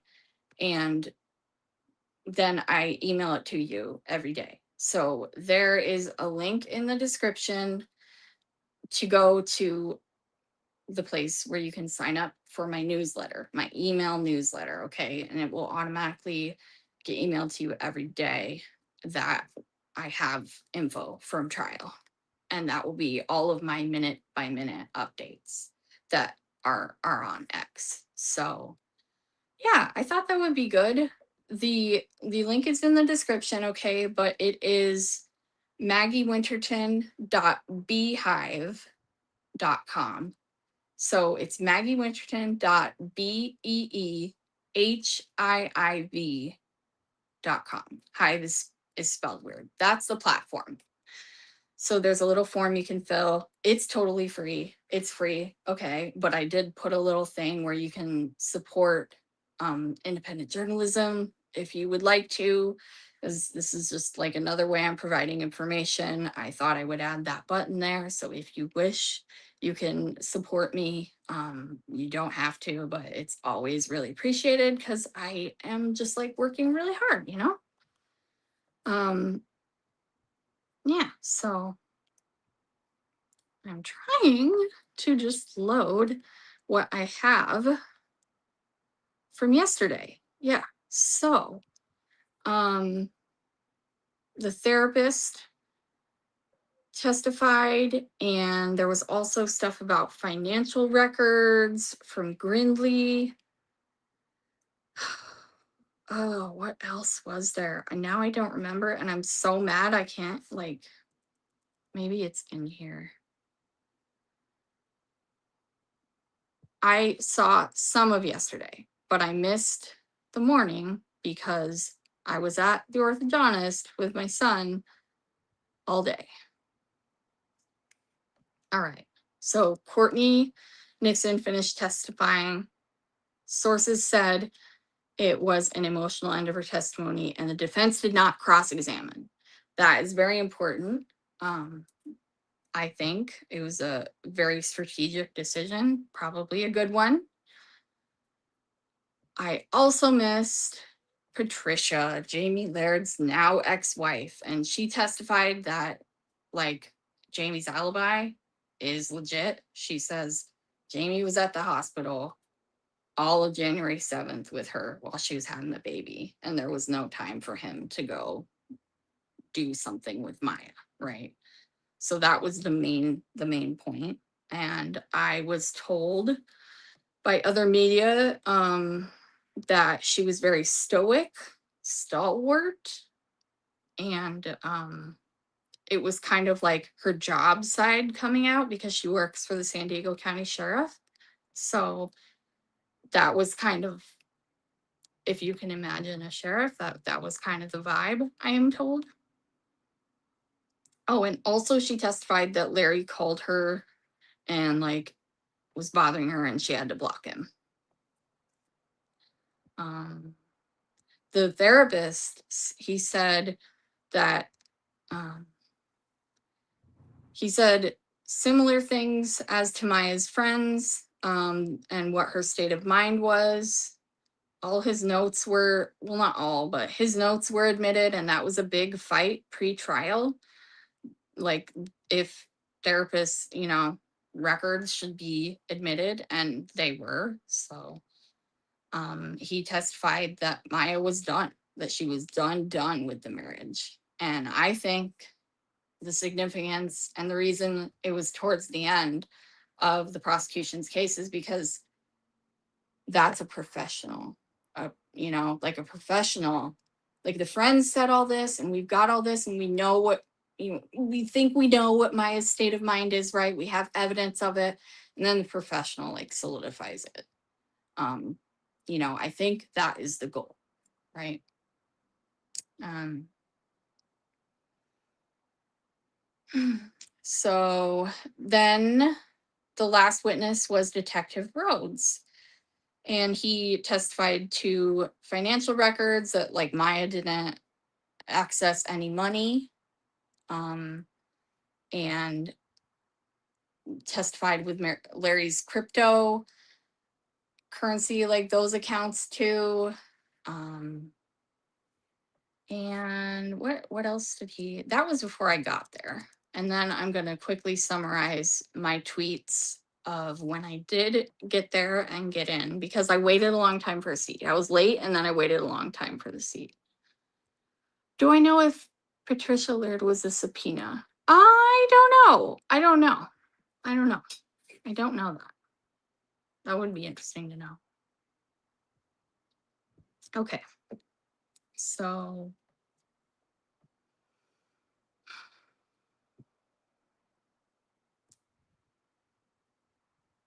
okay. The prosecution, I saw the witness leave. I saw, the expert, the therapist leave the courtroom while I was waiting. And a member of the prosecution team was telling him that it was going to be boring and that he could stay to watch. He brought his wife with him, and that they could stay to watch the trial, and he was thinking about it, but she was like, it's going to be kind of boring. It's cell phone GPS stuff. And that hasn't happened yet. So I think that's what Monday is going to be, guys. I think I got a little scoop there. But we knew that was where Larry's phone was, and the GPS data and anything that's missing is going to be, we knew we still needed to get to that. So yeah, so then, oh my gosh, I'm getting so tired. I don't know why it's like so tiring. How do people stream for hours? Do you have to like build a stamina? Okay, so some people were bored with the financial records. Larry went to the car wash, so they left, and I got a seat. And then they were talking about how Larry went to the car wash 9 times between January 16th and February 1st, which is a lot. Um, oh, another witness, the day I missed was a neighbor that Larry went over to their house. And like, so I didn't witness this testimony, right? But this is just what I'm told. So Larry went to this neighbor's house and he does auto work, and he was like, "Can you fix these scratches on my Lexus?" And the guy said that he could, and he never got the work done, but he observed scratches on the Lexus. And this was after January 7th. It was like January 11th or January 13th. I don't have the exact date because I wasn't there. So that also happened, that I had heard before, but I feel like it was just a rumor. I didn't know it for sure. But yeah, Larry said that he went to Borrego, I think, and that's how he got the Lexus scratched up. And also, now I'm remembering more, there were apparently a couple friends of Maya, Jeep friends. They're from the Jeep community, and they went on a Jeep trip together with Larry and Maya, and that they testified they didn't see Alexis. Like, not Alexis, a person, a Lexus. The Lexus wasn't on the trip. So Larry's Larry is at some other point, it wasn't during this Jeep trip that the Lexus was out there. Do we know where on the vehicle? Yeah, sorry, in the back. In the back. So, okay. So they talked more about financial records. It was kind of boring, but basically the point was to show that Maya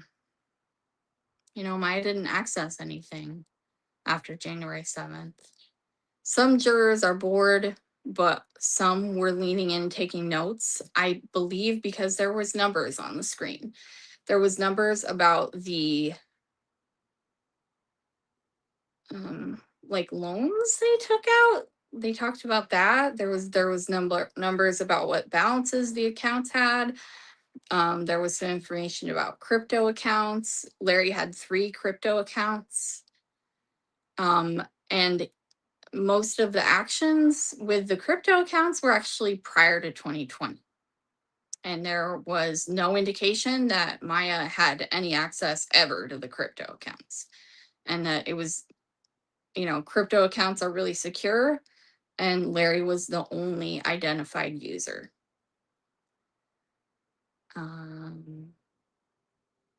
Yeah, so they talked about how hard it was to get those records because, like, cryptocurrency, like, it's so secure and it's user dependent, and it's hard to like get records from those people.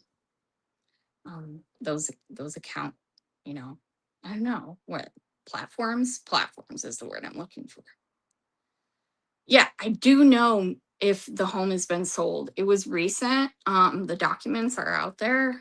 I don't want to share them exactly, but eventually, the family got conservatorship and was able to sell the home,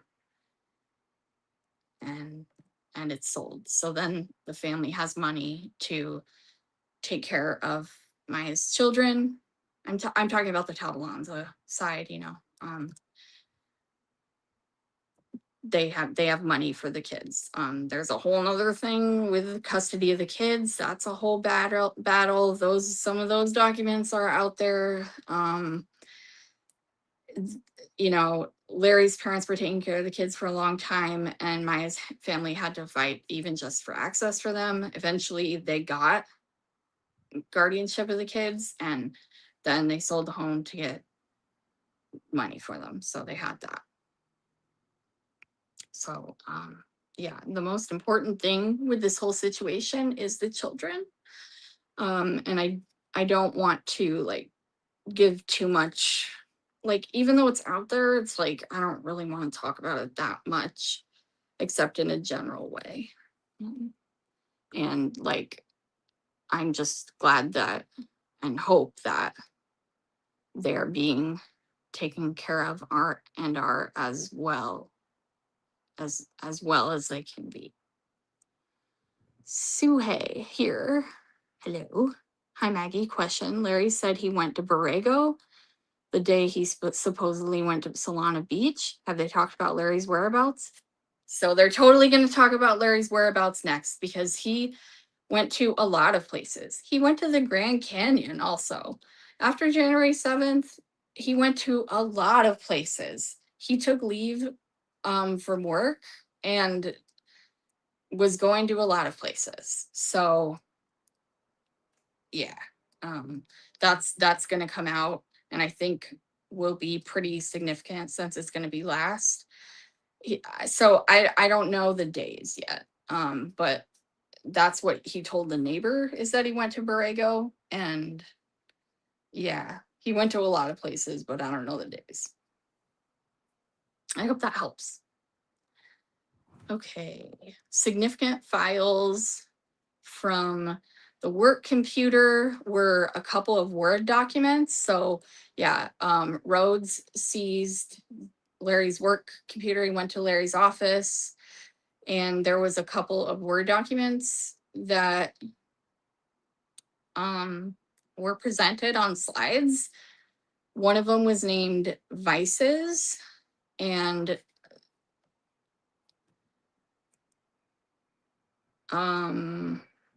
then Bowles was searching for something in binders, and the jury looks on in boredom. I said they gotta be tired.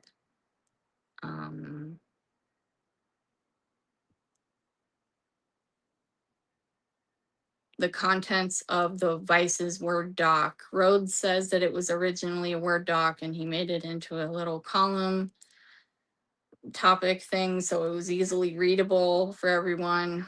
The vices were drinking, tattoos, happy, staying home with kids, and phone addiction. Under tattoos, there's these just kind of like affirmations, these sentences. And this is why I think, and this is just my thought, that maybe what Larry had bought on the iOS store, as far as the subliminals that were named Millete family, that whole album that he purchased, I think was custom. And I believe these sentences that are included in the Vices document are the subliminal messages that were played, that he bought and that he played for Maya, because here are some of the things. I didn't get every single one, but under tattoos, it said, I don't want to get any more tattoos. I will stop getting more tattoos. I have stopped getting tattoos. My body looks great without any more tattoos.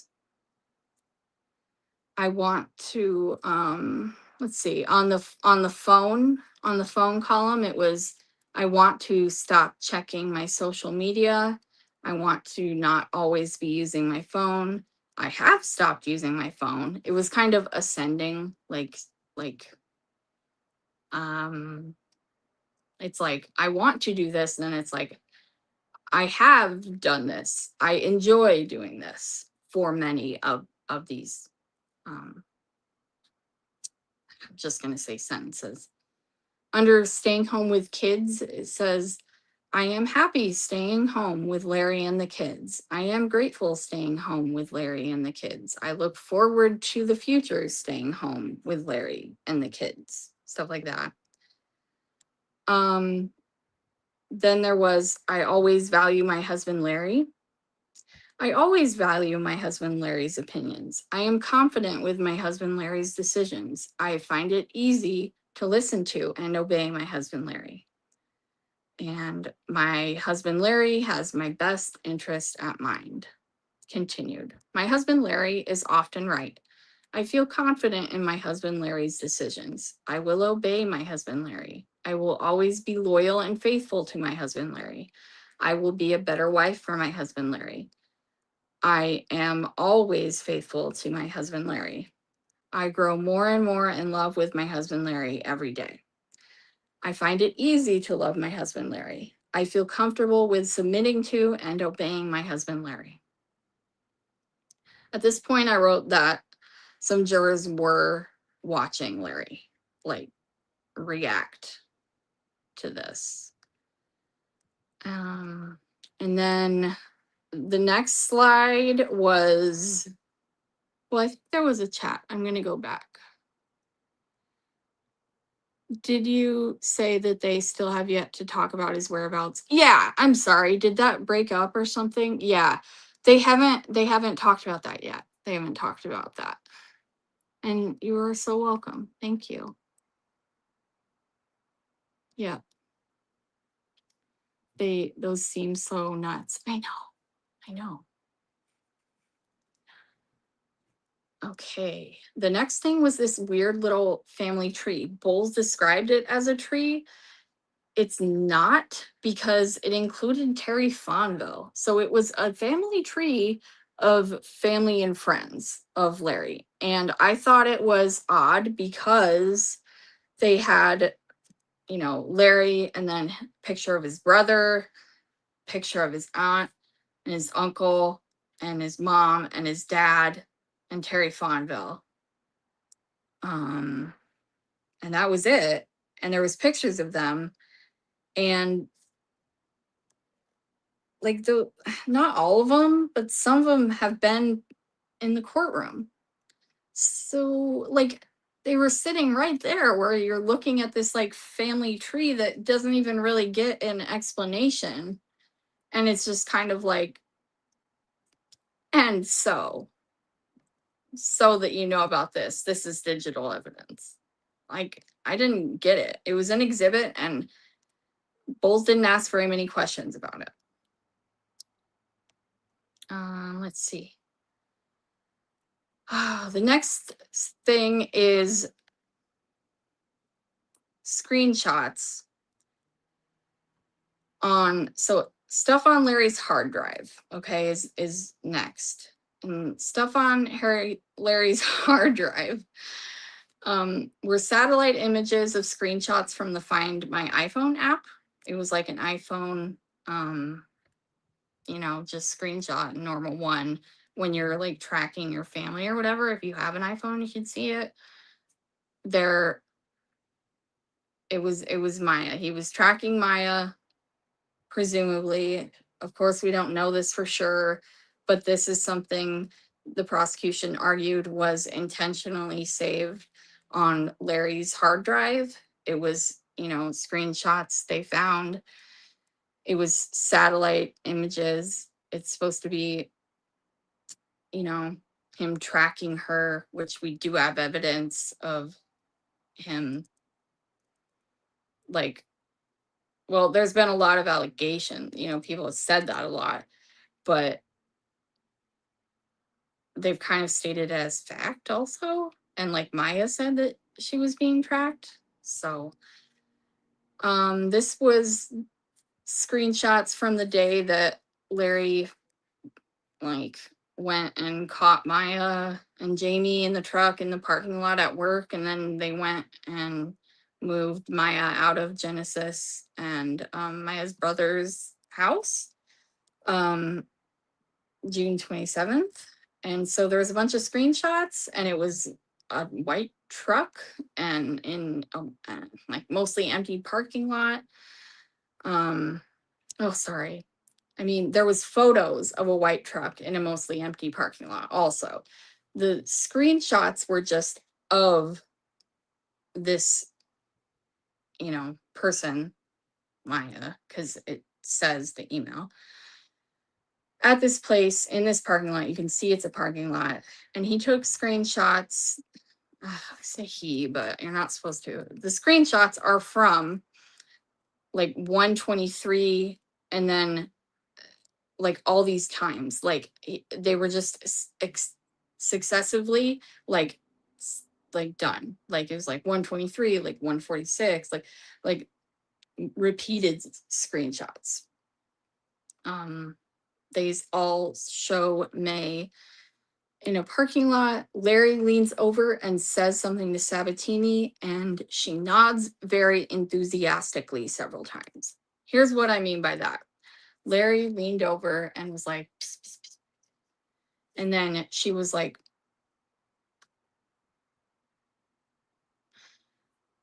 that kind of a nod.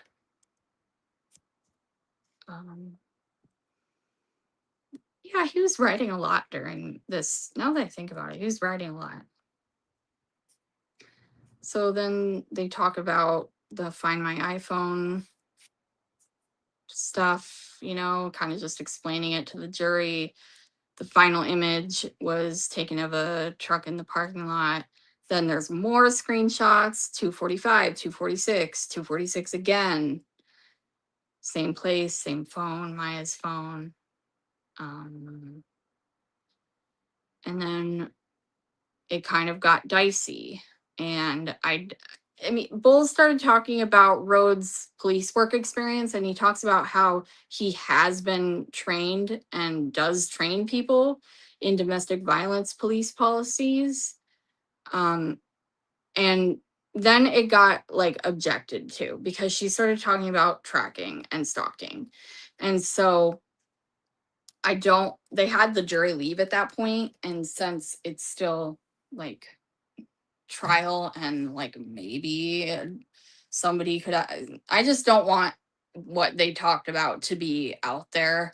But you kind of could tell probably where that's going, that he has expertise in that. And Mr. Ryan didn't want Bowles to like go into that. Well, Miss Sabatini and Mr. Ryan both argued against it. That was at the end. And I did tweet about it, but I don't want to talk about it too much.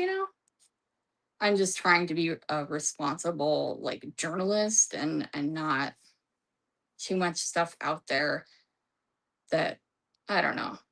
Because they made a big deal about it at the beginning of the trial about what you could talk about pre-trial and everything. If you didn't know, they did. they wanted like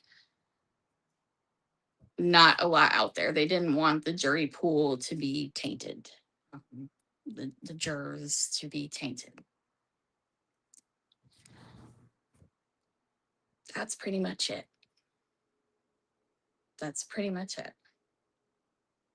Then they ended. But they argued a few more things. Same reason I'm not going to talk about it too much, because it's stuff that's being rolled out. And if it's being rolled out, I don't want to like talk about it too much yet. I hope that makes sense. I hope that's understandable. Finally got through. I hope this live has been good. I think it's our longest one yet, and it's definitely because I talked so much about Jamie, but that's important. Like, that's so important. So thank you, Mary Alice, for sticking with me the entire time. Thank you, everybody who popped in or watched. Thank you, replay crew. Thank you for supporting me. Remember to like and subscribe and sign up for my newsletter so you can get all my tweets every day and any info I get like during deliberations. I'll probably tweet stuff and little tidbits of what's going on, my observations. So yeah, I guess I'm just gonna say goodnight, guys. I'm totally losing my voice. What can I do for this? Do I need to like have honey? Like, am I a real newscaster now? Am I like legit? Does it? No, I'm just joking. I'm gonna say goodnight. Oh, you were here too the whole time? Thank you, guys. Thank you. It's so good to see you guys. Thank you. Okay. Good night.